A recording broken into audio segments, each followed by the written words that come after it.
মালদা তৃণমূল নেতা বাবলা সরকার খুনের ঘটনায় দুই সন্দেহভাজনের ছবি প্রকাশ করল মালদা জেলা পুলিশ। পলাতক দুই সন্দেহভাজনের খোঁজ দিতে পারলেই আর্থিক পুরস্কার দেওয়ার ঘোষণা করে দুই সন্দেহভাজনের ছবি প্রকাশ করল পুলিশ।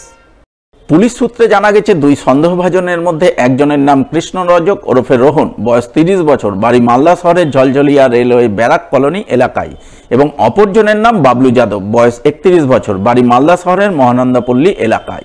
বাবলা সরকার খুনের পর থেকে তারা পলাতক রয়েছে, তাই পলাতক দুই সন্দেহভাজনকে ধরতে আর্থিক পুরস্কার ঘোষণা করে তাদের ছবি প্রকাশ করেছে মালদা জেলা পুলিশ। এই প্রসঙ্গে ইংরেজবাজার পৌরসভার চেয়ারম্যান তথা তৃণমূল নেতা কৃষ্ণেন্দু চৌধুরীকে ধরা হলে তিনি বলেন, পুলিশ খুঁজেছে, পেয়েছে কোনো ক্লু, তার জন্য হুলিয়া জারি করেছে।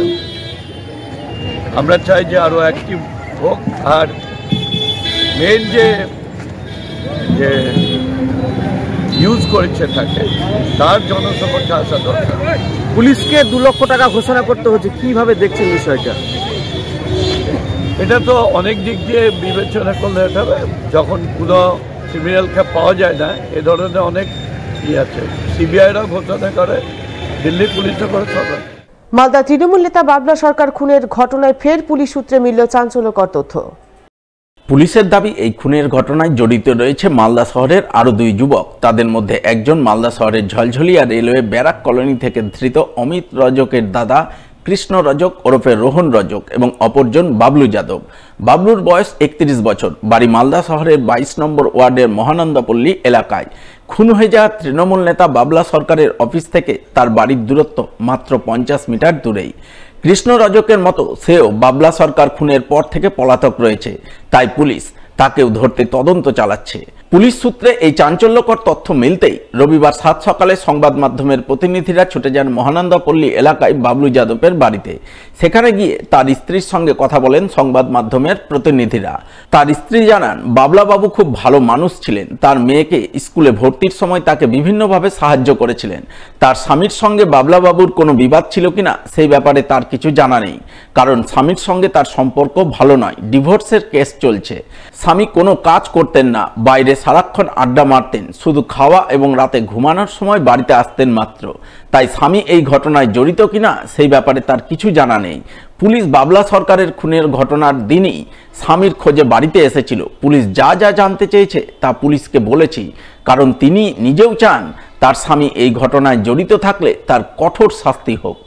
আমি প্রথমত শুনে ভীষণ স্তম্ভিত। আর প্রায় 2-2.5 বছর ধরে আমরা এক বাড়িতে থাকলেও আমাদের কোনো সম্পর্ক নেই।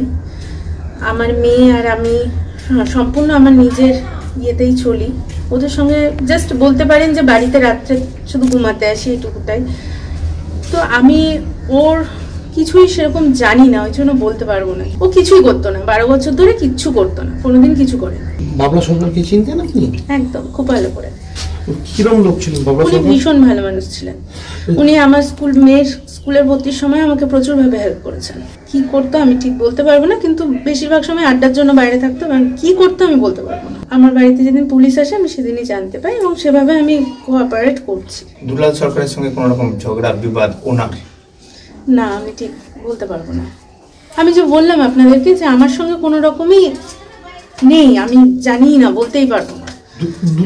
আমার অলরেডি ডিভোর্স কেস চলছে, আর আমি চাই যদি সত্যি দোষ করে থাকে একদম শাস্তি হোক। তার জন্য যদি আমাকে সহায়তা করতে হয়, আমি সহায়তা করতে অবশ্যই রাখি। কোথায় পালিয়ে গেছে আমি জিজ্ঞেস করছি, কিন্তু বলতে পারছি না। আমি পুলিশকে জানিয়েছি, পুলিশের সঙ্গে আমার কথা হচ্ছে, আমি ওনাদেরকে জানাচ্ছি। রোহন বলে ছেলেটা কি এখানে আসতো, আপনাদের বাড়িতে আসতো? দেখেছি 2-3 বার। অ্যাকচুয়ালি রোহন না, ওর নাম কৃষ্ণ নামে চিনি, 2-1 বার দেখেছি। এই প্রসঙ্গে বাবলু যাদবের এক প্রতিবেশী কি জানিয়েছেন, শুনুন তার মুখ থেকেই। আমরা চিনি, এমনি মুখ চিনি, কিন্তু আপনার আচরণ ব্যবহার সেগুলো বুঝতে পারতাম না, জানতেও পারতাম না। এমনি যেমন মানুষ বাড়ি আসে, বাড়ি আসলো, যা গেল, এইভাবেই দেখেছি। কি করে তবু বলতে পারবো না স্যার। আমি তো ভাবতেই পারছি না শুনে স্যার যে এরকম ধরনের করেছে। আর যদি করেও থাকে আমি বলবো কোর্ট যেন রায় দাও, সরে আম যেন ওকে ফাঁসি দেওয়া হোক। বাবলা সরকার কেমন লোক ছিল? তিনি ভালো ছিলেন, অসহায়ের পাশে থাকতেন। বাবলু যাদবের স্ত্রী যিনি আছেন, ওয়াইফ, উনি কেমন মানুষ? ভালো ভালো। ভালো, বেশ, ওর আচরণ ব্যবহারও ভালো। হ্যাঁ, ও নিজে করে খায়, সকালে যায়, কাজ করে আসে, বাড়ি আসে, রাত্রেবেলা আসে, বিউটি পার্লার করে এখানে ওর বাড়িতে। না না না না, ওগুলো ছিল না এইখানে ছিল না ঝুটঝামেলা। কিন্তু বাইরে কি করতো সেটা আমরা বলতে পারবো না। এখন শুনে কতটা অবাক হচ্ছে? অনেক অবাক, অনেক।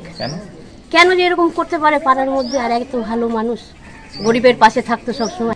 মানে দুলাল সরকারের কাছে, অফিসের কাছে বসেই তাহলে এগুলো ভাবনা ভেবেছে? বলতে পারবো না স্যার, আমরা এখন মনের মধ্যে কার কি আছে সেটা কি আমরা জানি বলেন?